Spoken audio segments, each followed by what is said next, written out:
Paris, 1973. Durante as demonstrações do 30º Salão Internacional da Aeronáutica e do Espaço, o inesperado.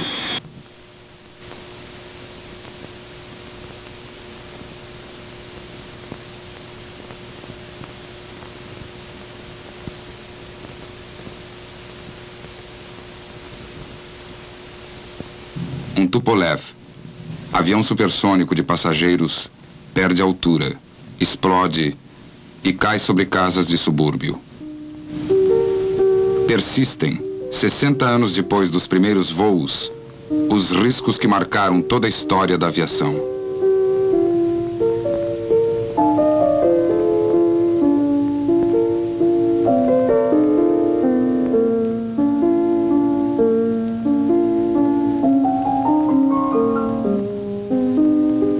A princípio, tinha-se que lutar não só contra os elementos, mas também contra os preconceitos. A direção dos balões e, mais tarde, o voo mecânico eram considerados problemas insolúveis. Em Paris, no ano de 1900, Henri Deutsch, magnata do petróleo interessado no desenvolvimento do motor à explosão, instituíram um prêmio para o piloto do primeiro balão dirigível que, partindo dos terrenos do Aeroclube da França, contornasse a Torre Eiffel e voltasse ao ponto de partida em menos de 30 minutos.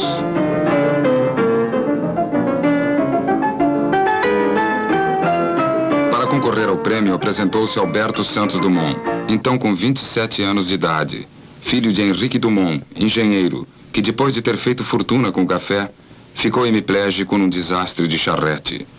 Vendeu então sua fazenda e mandou o filho mais moço estudar mecânica em Paris, com a recomendação de que não se fizesse doutor, nem se preocupasse em ganhar a vida, pois ele lhe deixaria o necessário para viver. Nessa época, falar em inventar uma máquina voadora seria querer passar por desequilibrado ou visionário. Se o filho de um fazendeiro de café sonhasse em ser aeronauta, cometeria um verdadeiro pecado social. O antigo desejo de voar começara a tornar-se realidade na França no fim do século XVIII, com as primeiras ascensões de balões esféricos mais leves que o ar. Por sua vez, tentando imitar o movimento dos pássaros, os partidários do mais pesado que o ar tinham conhecido sucessivos fracassos.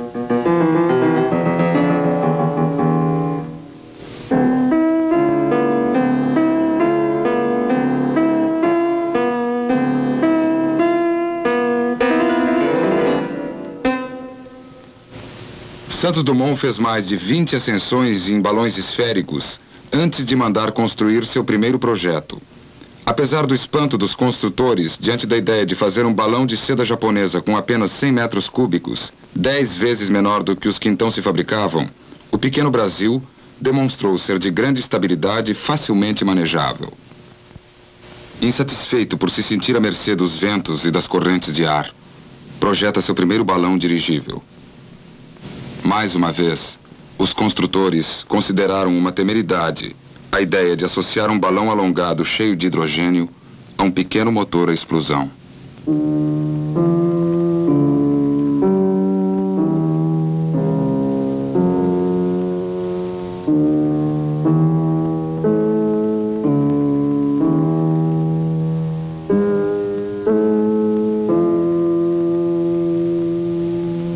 Depois de 3 anos de experiências, várias quedas em que por pouco não perdeu a vida e algumas ascensões bem-sucedidas, Santos Dumont finalmente se apresentaria com seu balão número 6 diante da comissão julgadora do Prêmio Deutsch, no dia 19 de outubro de 1901.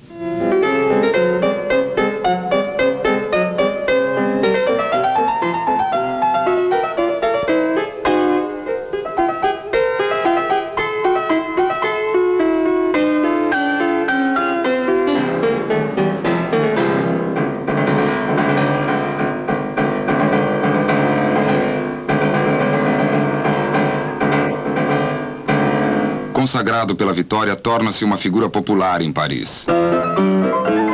Frequenta os cafés elegantes. É retratado pelos grandes caricaturistas da época.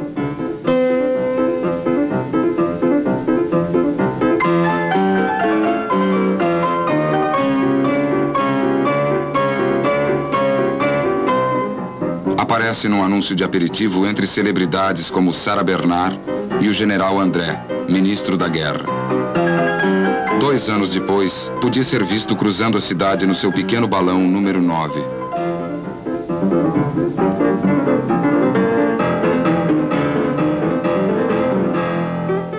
No dia 14 de julho de 1903, evolui sobre as tropas formadas. Quando cheguei de frente ao presidente da República, disparei para o ar 21 tiros de revólver. Em carta ao ministro da Guerra, pus à disposição do governo da República a minha flotilha aérea. Recebe em resposta a carta dizendo: parece que, graças a vós, a navegação aérea deve prestar-se de hoje em diante a aplicações práticas, sobretudo no ponto de vista militar. Nunca fiz mistério de que, na minha opinião, a aeronave encontrará na guerra sua primeira utilização prática. Chamado ao Brasil para a liquidação do inventário de sua mãe, que se matara em Portugal num acesso de neurastenia, é recebido em triunfo, apesar da decepção geral por ter vindo sem seu balão. A Europa curvou-se ante o Brasil e clamou parabéns em meio tom. Brilhou lá no céu mais uma estrela, apareceu Santos Dumont. Brilhou lá no céu mais uma estrela. Visita a casa onde nascera em Cabangu e volta para Paris 16 dias depois, declarando aos jornais que não trouxera seu balão porque para voar no Rio de Janeiro precisaria de um hangar com 50 metros de comprimento, usina de hidrogênio e mecânicos. Nada do que existia aqui. É em Paris que quero gozar, como recompensa, a doçura de ser o que me censuraram de ser.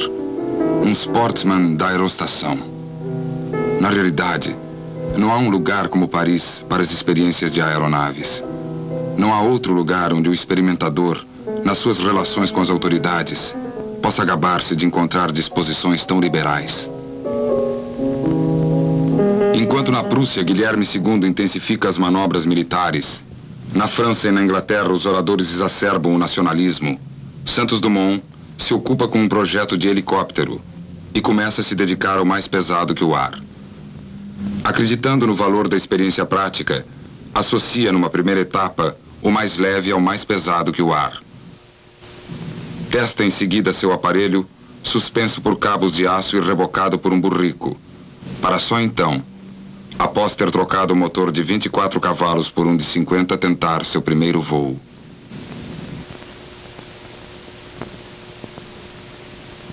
No dia 23 de outubro de 1906, transpõe cerca de 50 metros a uma altura de 3 metros. E no dia 12 de novembro, após várias tentativas falhas, percorre 220 metros em 21 segundos, ganhando o prêmio oferecido pelo Aeroclube da França. As câmeras registraram o voo de um aeroplano que se alçara por seus próprios meios. Inaugurava-se a época heróica da aviação.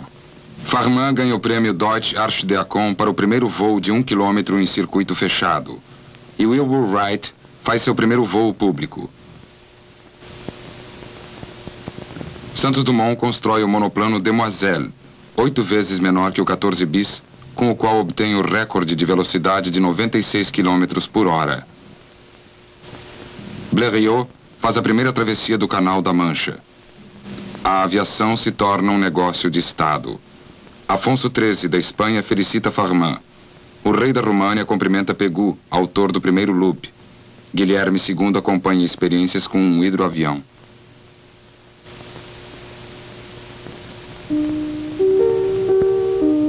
Nestas experiências, tinha, durante 10 anos, recebido os choques mais terríveis. Sentia-me com os nervos cansados. Anunciei a meus amigos a intenção de pôr fim à minha carreira de aeronauta. Santos Dumont arriscara sua vida experimentando pessoalmente seus 12 dirigíveis, 2 balões esféricos e 3 aeroplanos. Agora, mero espectador, retira-se para o Brasil.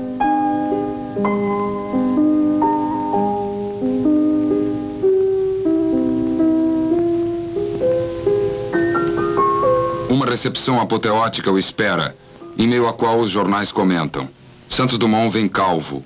Da outra vez ele tinha cabelo, que usava repartido no meio. E em agosto de 1914...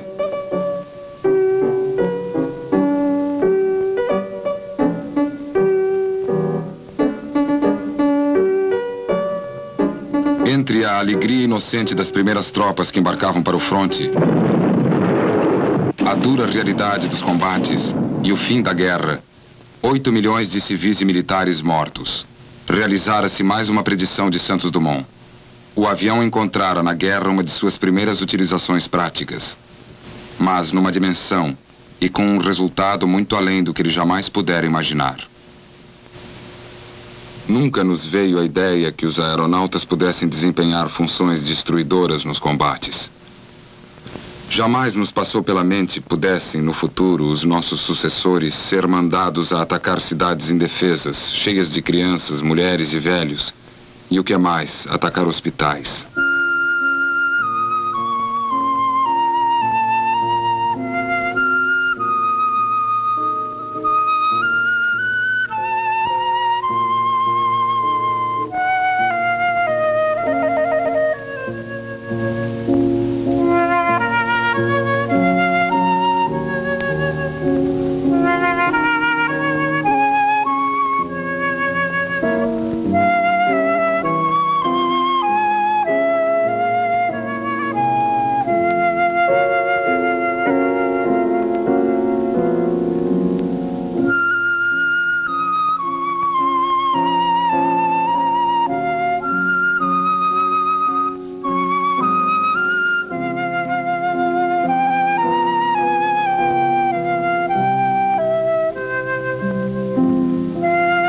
Em 1918, recebe por doação a casa de Cabangu.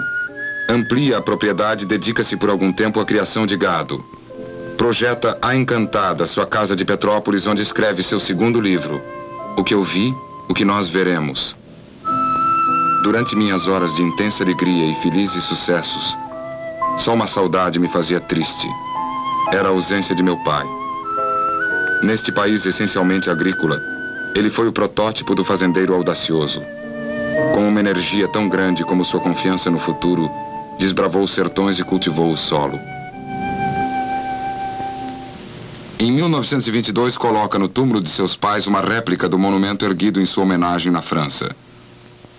Nos anos 20, viaja seguidamente. Paris, Petrópolis, São Paulo, Cabangu e novamente Paris. Em 1926, escreve ao embaixador do Brasil junto à Sociedade das Nações: estou disposto a oferecer um prêmio de 10.000 francos à melhor obra escrita sobre a questão da interdição dos engenhos aéreos como arma de combate e de bombardeio. De um sanatório na Suíça, escreve a um amigo no Brasil: venho te pedir para pedir ao nosso futuro presidente que mande parar tudo isso e mais homenagens, pois eu ando já há 2 anos doente dos nervos e só peço a Deus uma coisa, é que me deixem em paz. Em maio de 1927, Charles Lindbergh realiza a primeira travessia do Atlântico Norte, num voo sem escalas entre Nova York e Paris.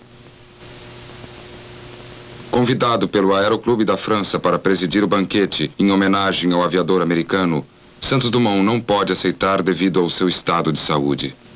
No ano seguinte, são construídos na Alemanha 2 dirigíveis rígidos, com os quais se estabelece uma linha regular de passageiros entre a Europa e as Américas. O mais leve que o ar continuava disputando com o mais pesado que o ar a supremacia da navegação aérea. Até que, em 1937, o incêndio do Hindenburgo abriria o caminho para a afirmação definitiva do avião.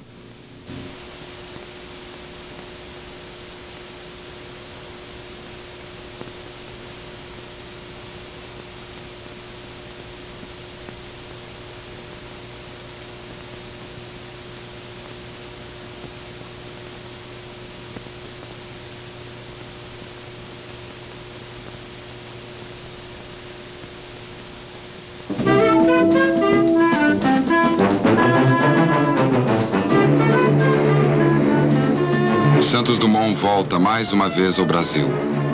Forma-se uma comissão de políticos e intelectuais que partem a bordo de um hidroavião na manhã do dia 3 de dezembro de 1928 para deixar cair sobre o navio uma mensagem de boas-vindas. E mais uma vez, o inesperado.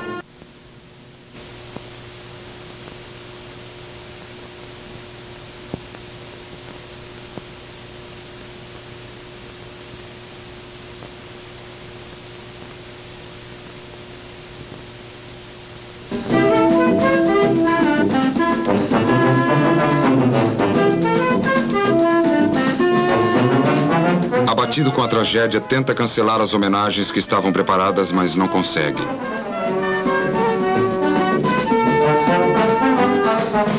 Apresenta seu último invento, um motor para locomoção individual chamado transformador marciano.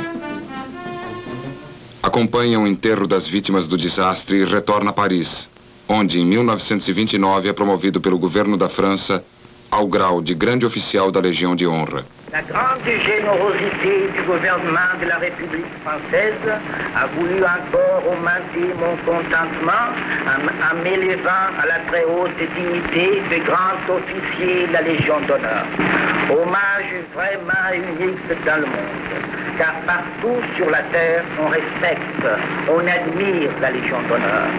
On dirait qu'elle porte toujours l'empreinte de Napoléon. Partout on l'admire, partout elle grandit le nom de la France. En devenant un de ces hauts dignitaires, je me sens très fier. Merci.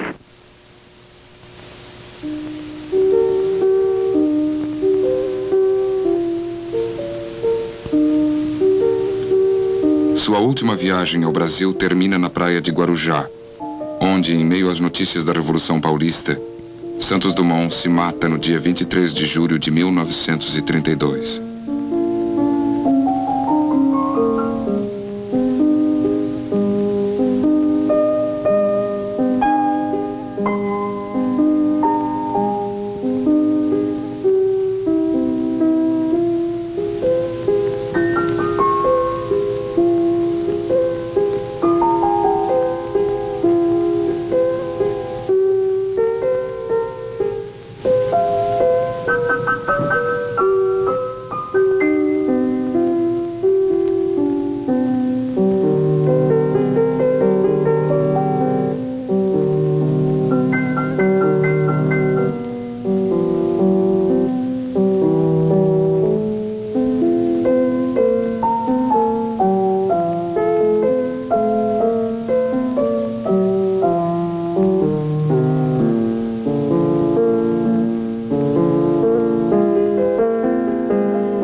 Quando o curta nasceu, era